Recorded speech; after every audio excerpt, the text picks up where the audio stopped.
Hey humans, it's Hannah. Welcome back to my channel, or if you're new here, I do videos on creepy and disturbing things. Today, we are going to jump right into Tier 5 of the Strange Weird Deaths iceberg. We need a quick moment to thank today's sponsor, but I will get right into it. Huge thank you to Ritual for sponsoring a portion of today's video. Ritual is a multivitamin reimagined. Our friends at Ritual take the guesswork out of vitamins with 9 high-quality nutrients from D3 to omega-3 that even with a healthy diet are really hard to get enough of every day. Ritual is also vegan-friendly, non-GMO, gluten-free, allergen-free, and contains no added sugar. Plus, they're super transparent about the way their nutrients are sourced. I take the Women 18 Plus multivitamin, but they also offer one for men, those over 50 years old, prenatal vitamins, postnatal, for kids, teens, and now they even have an essential protein range. I love taking Ritual every day because unlike other vitamins that always seem to have like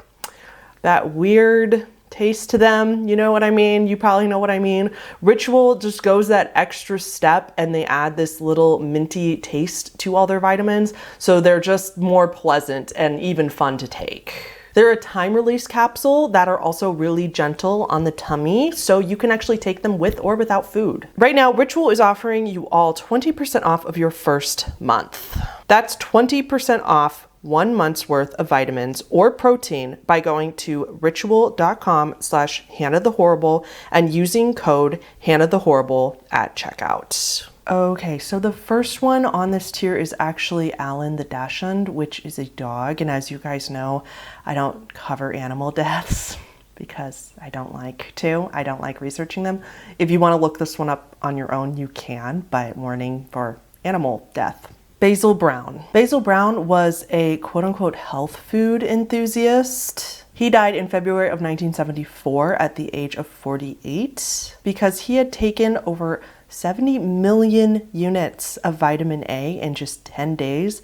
And on top of that, he was drinking about a gallon of pure carrot juice every single day. So much so that his skin was bright freaking yellow when he passed away. The pathologist that performed his autopsy said that basically having an overdose of vitamin A like this does pretty much the exact same thing as severe alcohol poisoning does. You get cirrhosis of the liver. Bela I of Hungary. He was the king of Hungary from the year 1060 until he passed. There's not a ton of info on this one as usual with these really old ones, but there is this theory that he died when his throne, quote unquote, broke beneath him. He literally broke a chair and it caused these really bad injuries and he would later pass away. Bliss Scott. So big warning, this one's a child victim here.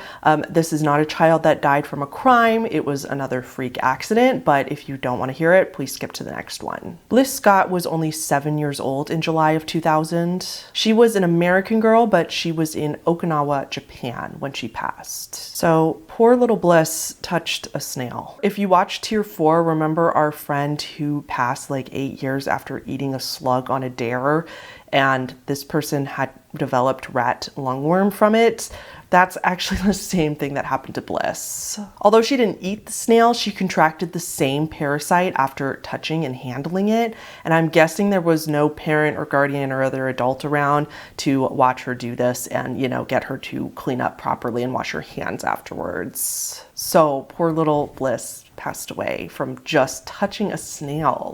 What the hell? Charondas. Charondas was a lawgiver in Catania in Sicily. We actually don't even know when he was alive exactly. We know it was the BC era, and we know that it was either the 400s or 500s. So Charondas was a lawgiver, and one of the laws that he made in Catania was that nobody could enter a public assembly with a weapon of any kind. The story goes, Charondas accidentally brought a sword into a public assembly, forgetting that he had it.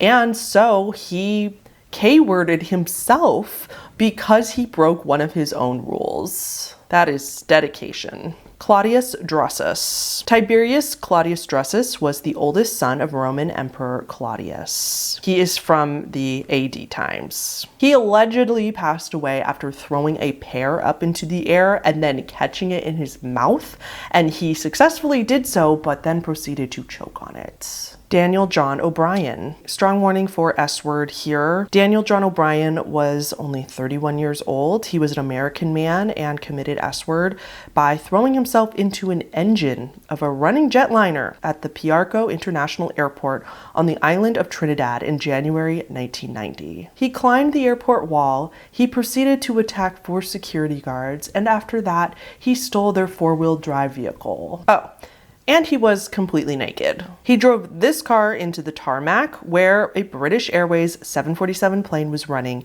in preparation for takeoff. Daniel crashed the car into the plane, climbed out of the wreckage, and then while rubbing his bleeding shoulder with grease, he literally threw himself into the running engine. After reading the details of this case though, I'm actually not sure this was genuinely an S word. There was actually a lot more to the story than just like this really bizarre kind of manic break that it seems like he had. Daniel was a landscaper from Roselle, Illinois. He was staying with a friend in Trinidad at this hotel. According to his friend actually woke up in the hotel that night with Daniel trying to strangle him. He managed to fight him off, but Daniel ran away naked. A family friend, though, later said that Daniel had this big unspecified health issue. We don't know what it is, but Daniel was looking for medication for it. He had ran out, I think.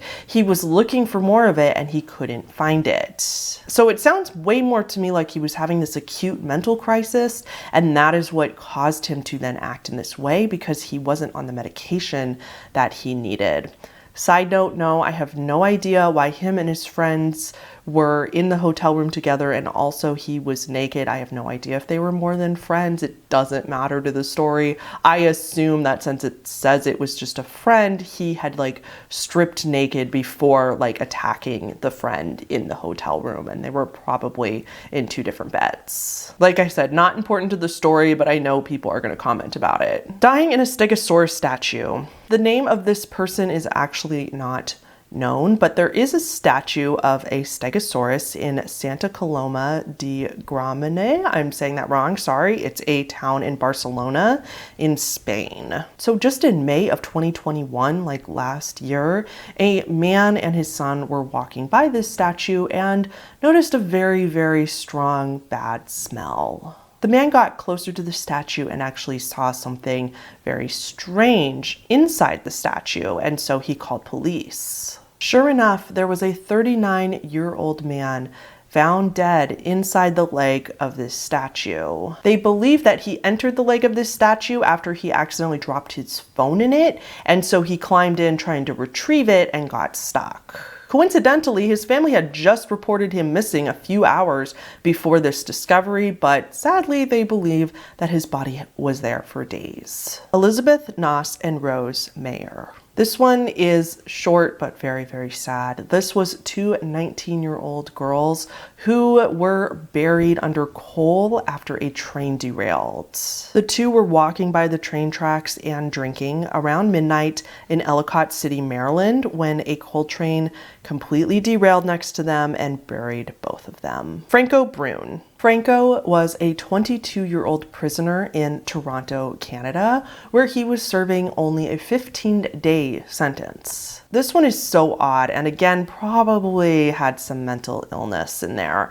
Franco had been moved to a windowless cell on the day that he passed. Now, this was because a guard caught him over his cell's window looking out into the street. At the same time, he had this mini Bible in the other hand. Sure enough, a psychiatrist evaluated Franco and determined that he was having some sort of acute mental health crisis. He was prescribed some medication, but unfortunately, Franco refused to take it. A family member said that Franco had also recently told his family that someone in the prison had gotten this idea into Franco's head that the devil was inside of him, and Franco, suffering from mental health issues believed them and became very paranoid. This alleged person in the prison told them that because of the devil, that was why he committed the sins that he did, meaning the small crime that he committed to land him in prison in the first place. So when he was put into this windowless cell,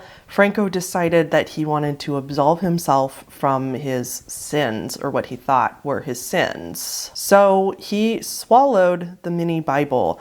The Bible was 2.5 inches by 4 inches by 1/2 inch in dimensions, and he was so determined to swallow it that he choked on it. So he was clearly in this delusional state where he thought that if he literally swallowed the Holy Bible, that this would somehow cure him of this devil possession and also absolve him of his sins. This one I believe was in 1987, and I also believe it was actually officially ruled an accident rather than an S word because they knew that the mental state he was in, he could not have S-worded. George Spencer Millet. George Spencer Millet had just turned 15 years old, so guess another child victim here, FYI, and was working at an insurance company's Department of Applications in New York City in Madison Square on February 15th, 1909. So he was very sweet and apparently very good looking, which yes, I feel very weird saying that about a 15-year-old, but it's relevant to the story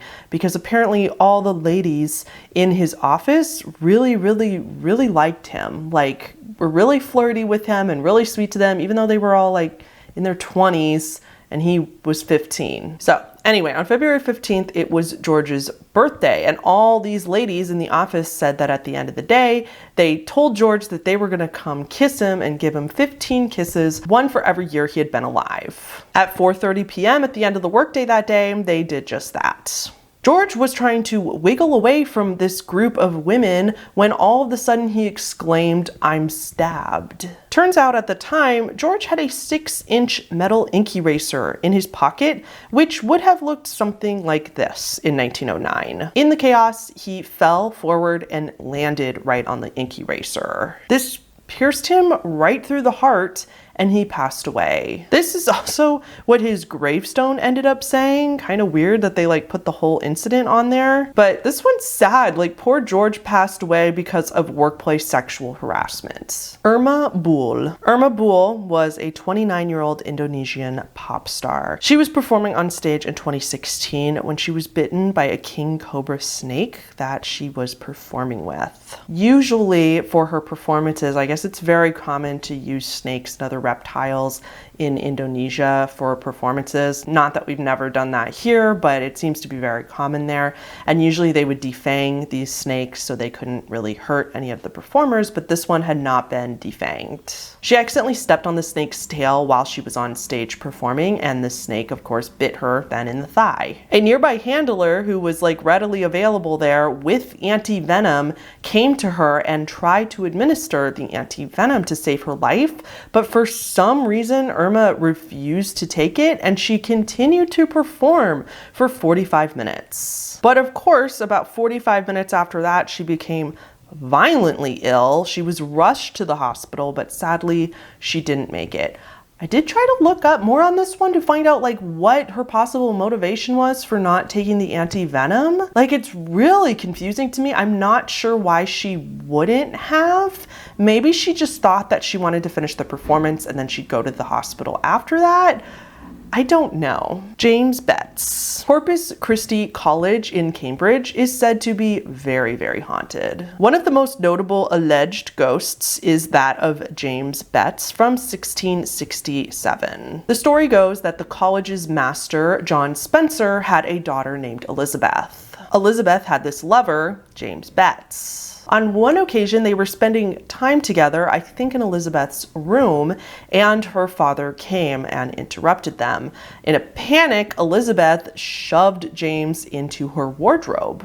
She had to leave. I assume she had to leave with her father to like not make it suspicious, but unfortunately the wardrobe did not open from the inside. It would only open from the outside. So James was trapped in there. When she had returned, she found that her poor lover had suffocated in the wardrobe. Shocked and beside herself with grief, Elizabeth would throw herself from the roof of the old court and pass away herself. John Cummings. John was a 23-year-old sailor who in 1799 was aboard a ship to France. During their journey, John and his fellow sailors stopped to watch this show that they found. It was some like circusy type sideshow, something like that, because there was one performer that the sailors found particularly fascinating, which was somebody who was pretending to swallow knives. Later that night, with all the sailors just drunk as hell, John started bragging to his friends that he could swallow knives too. His friends, of course, didn't believe him, told him he was full of it, and so John had to prove it to them. He would swallow 4 pocket knives that night just to prove them wrong. And you would think that was where this one ended, but it's not. That didn't kill him, not even close.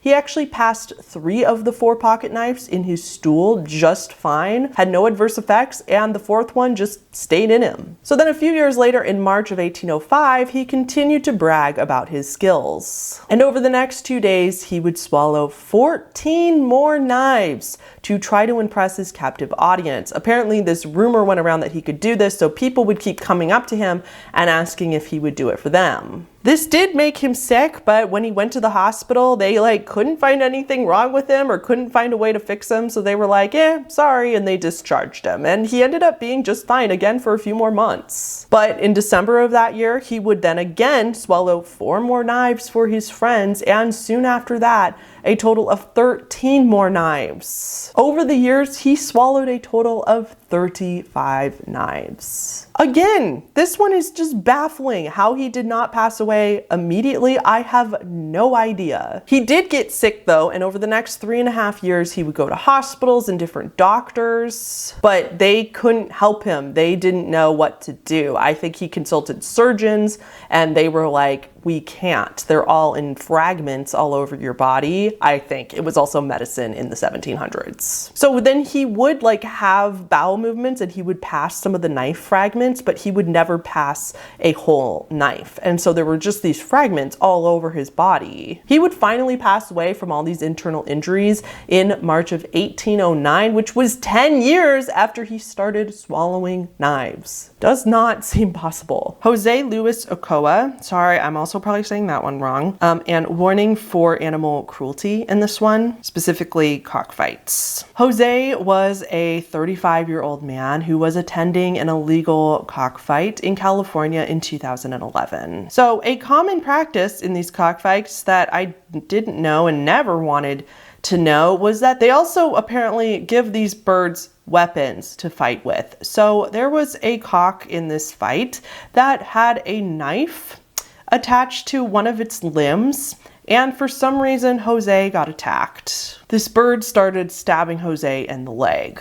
He was taken to the hospital, but they could not stop the bleeding, and unfortunately it just hit him in the right way that Jose passed away from blood loss. Can we not fight animals?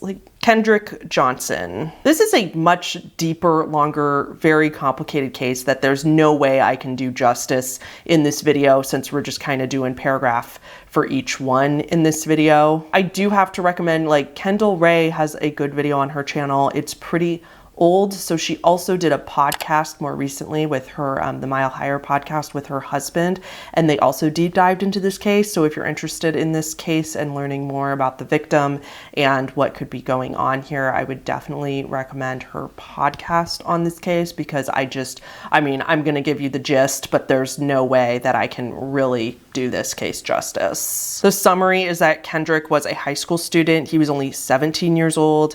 His body was discovered rolled up in a gym mat that was vertical, as in it was upright.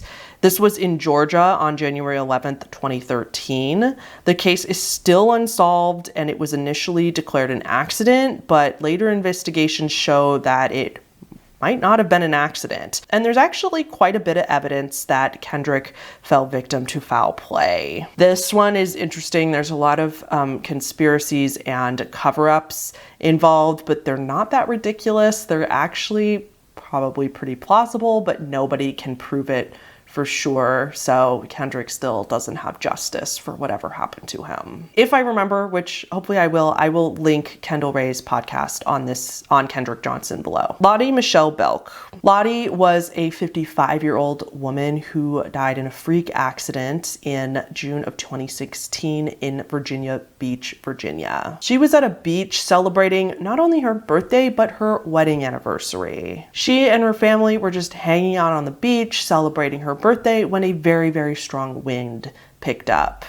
So strong that it picked up a beach umbrella that had been anchored down. In what seems like literally impossible odds, the umbrella struck Lottie right in the chest. Help arrived quickly. They did everything they could to try to resuscitate Lottie, but it didn't help. She had just been too badly injured, and very sadly, she would pass away. Louis III of France. This one's gonna sound really familiar, but it's actually not the same incident. Louis III of France was king from the year 879 until he passed in 882. At around 17 years old, he was jokingly chasing a girl who was running away from him into her father's house. He hit his head on the lintel of the low door frame to the house, and he would later pass away. It's very weird to think that back then they were just letting 17-year-old boys be kings. Like, can you imagine if we did that today?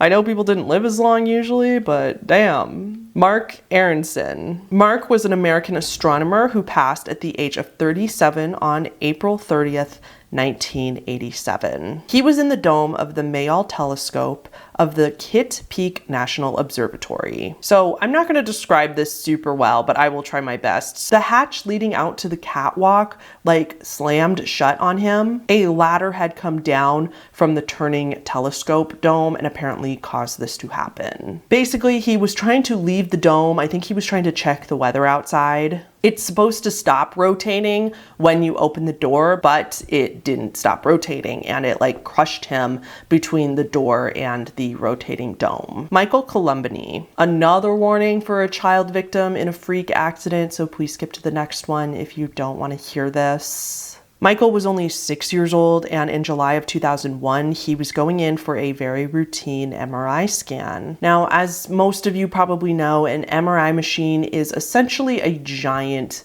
magnet. Somebody had accidentally left an oxygen tank in the room, and the oxygen tank was metal, and so the MRI machine swiftly pulled the oxygen tank from the other side of the room, and it hit poor little Michael right in the head. What's even more tragic is that Michael was getting the MRI scan to check his head after he had just had surgery for a benign brain tumor. The only solace I take from this story is that at least it did say that he was sedated for the MRI when this happened, so I can only hope and pray that Michael did not feel anything, did not know what was going on, because it doesn't get much more sad than that. I'm sure I'm saying this one wrong too. I'm sorry. Michael Scaglione. Michael was only 26 years old in April of 1982. He was golfing. He was all the way at the 13th hole when, for whatever reason, he got very, very frustrated and angry at the game. In this anger, he threw his golf club against his little electronic golf cart. The club broke upon the impact, and a piece of it hit the golf cart and sprung back towards Michael. It hit Michael right in the neck, severing his jugular. Even more tragic, he was actually looking like he was going to pull through. He looked like he was doing better and better, and then suddenly things went downhill. He slipped into a coma and then unfortunately did not survive. Miguel Martinez, another teenager accident, FYI. A 14-year-old Texas boy was playing hide and seek with friends at the National Ranching Center at Texas Tech University at around 3 in the morning in June of 2013. He was playing hide and seek with the group of people that he was with. He was running, it was dark, and he actually tripped over a light. He fell right onto the horn of a large bull statue. I'll put a photo of what the statue looks like on the screen so you can see what I'm talking about. He passed away at the scene, and Miguel's friend actually came over to him, saw what was happening, and held Miguel as he passed away and told him that he loved him, which I thought, there's nothing heartwarming about this story because it's absolutely terrible, but the fact that his this kid was able to think on his feet and stay calm enough to, let Miguel pass with loved ones around him was just really amazing to me. There were 2 other teenagers and 2 other adults at the scene playing this game of hide and seek as well. Philip Quinn. Philip was 24 years old, and this happened in November of 2004. He lived in Kent, Washington State. He was found dead in his trailer home by his parents. It appeared that before he died, Philip was heating up a lava lamp on the stovetop. It, of course, exploded because lava lamps are not supposed to be put on the stovetop, and little shards of glass went into Philip's chest. One pierced his heart, and he went to his room and passed away after that. And I'm thinking the same thing that most of you probably are. This guy must have been high as f. But what's just so bizarre about this one is that police could not find any traces of drugs or alcohol in his system.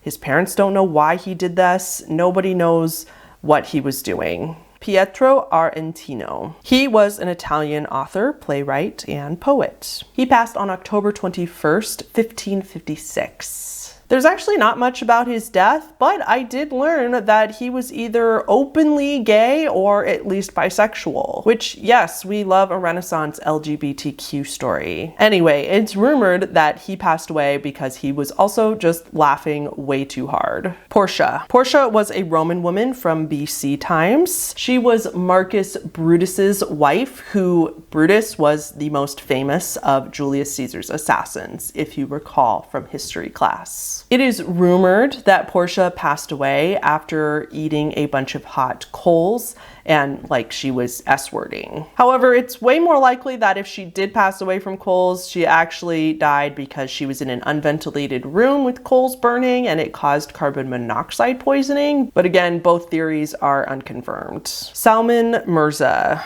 Sometimes these are kind of hard not to judge a couple of these. This man definitely did not deserve to die. Most people do not deserve that. But this decision was just, come on. This was in June of 2021. He was a 25-year-old man who had recently reconciled with his ex-fiancée. The two were in a hotel in India. Both of them were known to be pretty heavy drug users, and they had just gotten back together. They forgot a condom. So Salman decides to seal his penis shut with epoxy adhesive instead, aka very strong glue. They had this glue on them because they would mix it with something else and inhale it, use it as a drug. Anyway, I guess they were trying to be responsible because she really didn't want to get pregnant. And so he did this as some sort of alternative. However, I don't know what they thought was going to happen. Anyway, his friend found him the next day, passed out in some shrubs. He passed away later in the hospital from organ failure. To be fair, it's possible that he passed away from overuse of recreational substances, but we don't know. It seems I couldn't really find information on if the adhesive directly caused issues after, the natural thing that happens. I have to stay on YouTube's terms here, but yeah, I don't know. I still feel really bad for his family. I'm not gonna lie. This is still just something that you literally cannot imagine would be possible. Sherwood Anderson. Sherwood Anderson was an American novelist and short story writer.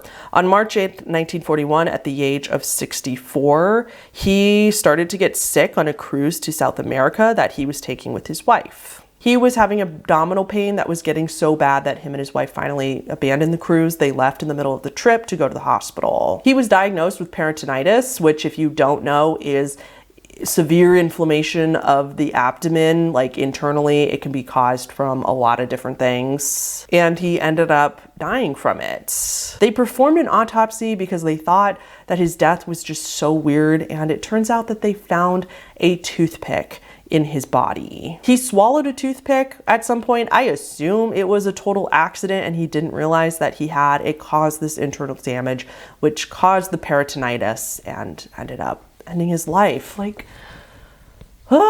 Sisamnes. This is another one from antiquity times, but still, just FYI, it's pretty brutal. He was a corrupt royal judge, part of the Persian Empire. He accepted a bribe in order to change somebody's verdict. The king found out, had him arrested, and his punishment was that the king had him flayed alive. He then had his skin made into leather strips and used the leather to make the new judge's chair. This, in the king's eyes, was to be a constant reminder to the next judge that integrity was the most important part of the law. And get this, the new judge appointed was none other than Sisamnes' son. Seems like an overreaction, but okay. The toddler that Terrare ate. We talked about this one in the Do Not Research iceberg, so I'm not going to go over the whole story again. If you recall, this was the dude from the 1700s with an insatiable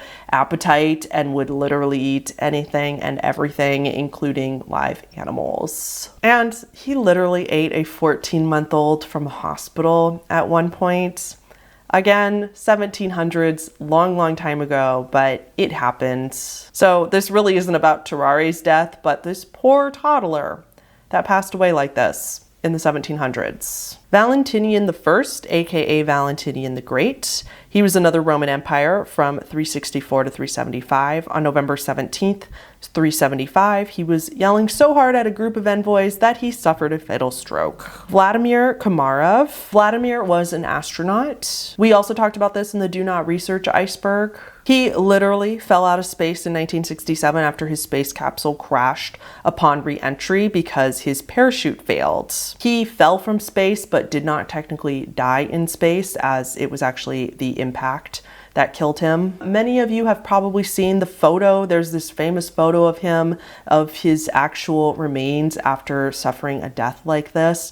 And it's a it's a pretty dignified photo, but I'm not going to show it here. But if you want to look it up, you can, if that kind of stuff doesn't bother you. But it's just like, yeah, very woe on seeing what happens when we wouldn't usually be able to witness what happens to somebody passing like that. Zafer Kuzu. Oh boy. This was a 24-year-old man from Turkey who was doing community service over some minor, he caused injury with his crime either to someone or something. Couldn't have been that bad because he didn't get prison time. He just was doing community service. Anyway, it was July of 2019 and he thought that if he got injured badly enough and had to go to the hospital, he could get out of serving the rest of his community service. So he strapped 2 pillows onto his back and asked for his friends to shoot him through the pillows with a shotgun. He thought that the pillow would lessen the impact of the bullet so that he would go to the hospital, but that his injury wouldn't be so bad that he would become paralyzed or, pass away or anything like that.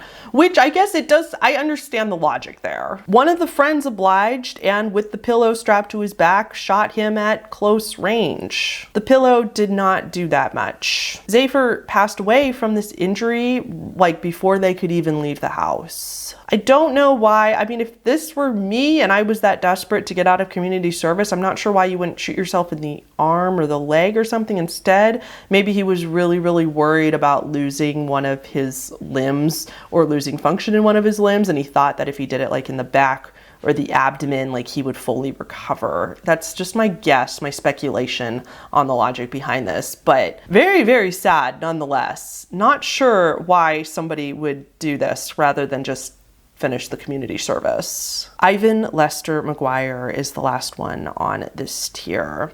Ivan was a skydiver. He was 35 years old and had jumped over 800 times. On April 6, 1988, he jumped from the plane as usual. He had the big camera strapped to his helmet. His job was to film the instructor and student that were diving together, with him. So he gets on film the instructor and the student deploying their parachute, and when Ivan goes to deploy his own parachute, to his horror, there's nothing there. Turns out Ivan had been so preoccupied with getting all of his camera gear set up.